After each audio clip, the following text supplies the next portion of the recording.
Welcome to Ask the Dog Guy with John Wade. This episode is about a small dog that is jealous of attention given to the love of his life, George, another dog. Okay, today's video is about two dogs really, but it's mostly about a dog named Fred, a Pug Lab Chihuahua cross. He's a neutered male, 1 year old, and they've had him since he was about 3 months of age. So Fred loves to play. When we first got him, we had to start going to the dog park often so he could run around with every dog he could find. Then we got another dog, George. Fred adores George, bordering on obsession. They love to play together. However, now Fred only wants to play with George. If we go to the park and George tries to play with another dog, Fred gets very possessive and starts playing more aggressively with her, ignoring the other dog. He's not interested in playing with other dogs, but most problematic, he won't let George play with anyone else. If by himself, he's fine and he'll play with others.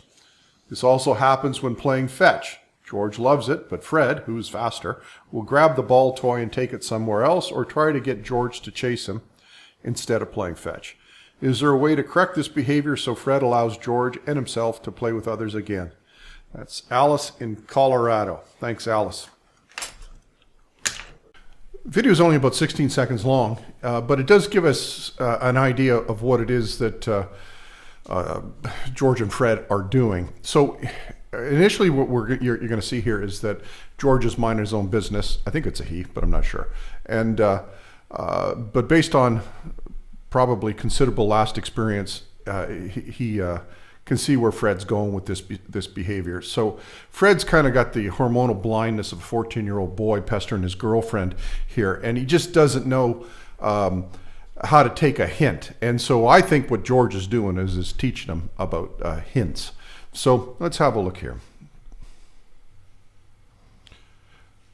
So you're going to see Fred's being nosy. He's poking him in the rear end and sniffing.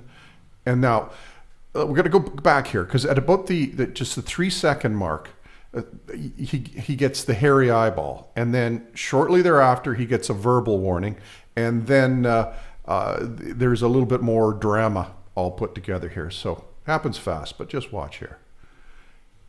Hairy eyeball. So that's the look.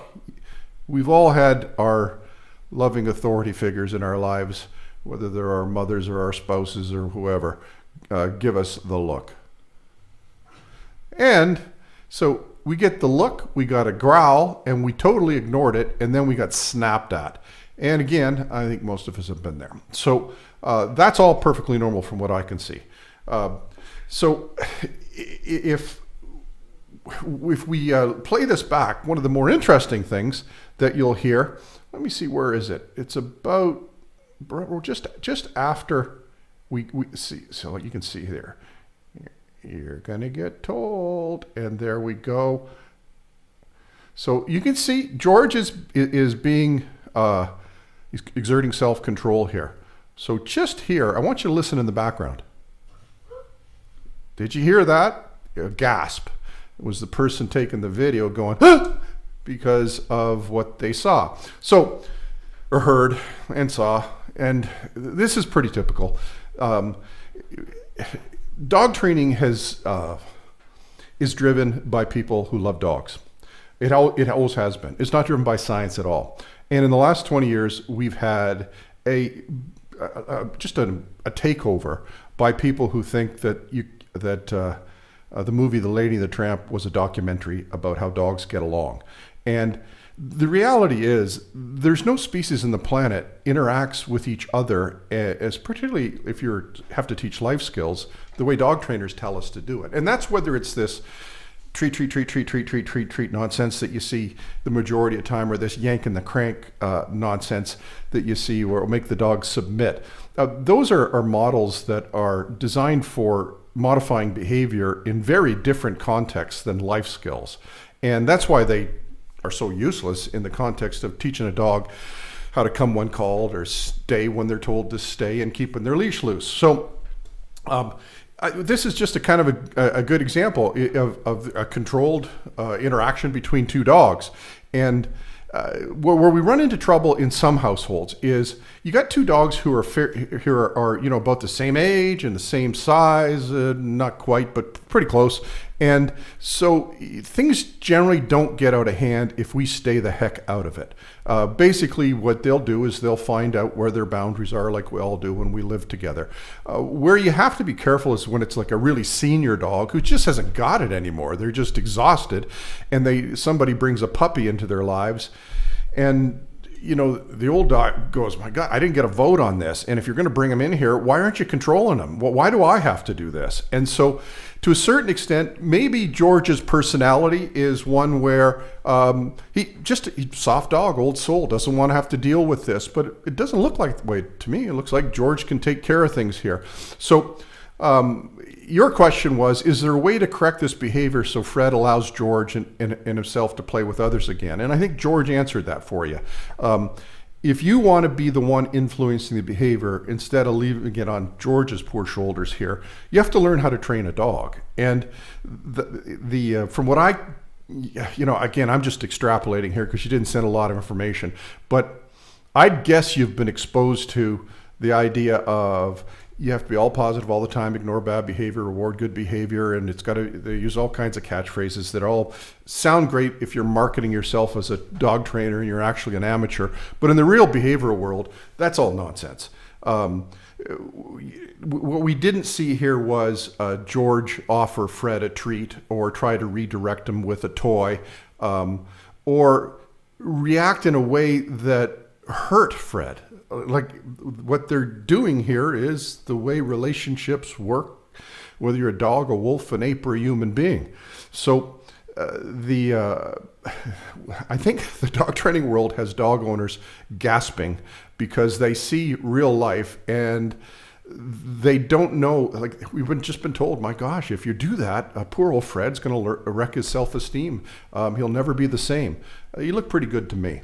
What happens in time is he'll learn to recognize the look. And in fact, you'll see that here as we get a little deeper into the, so he says, I'm coming back for another one here. So he goes through his little routine, tail end, up, and watch this. Oh, maybe I better not. So he gets the look and then he backs off. So that's basically what I think George is doing, is teaching him tone and body language.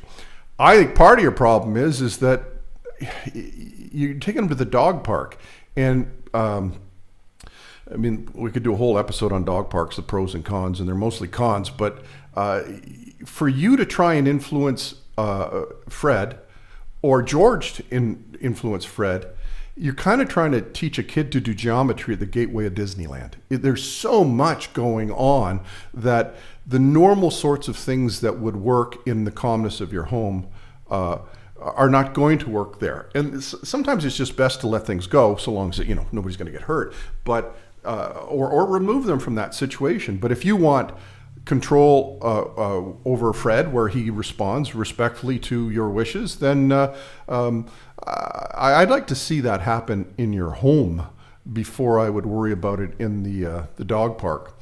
So let me just double check my notes here. I want to make sure I covered everything here. Yeah.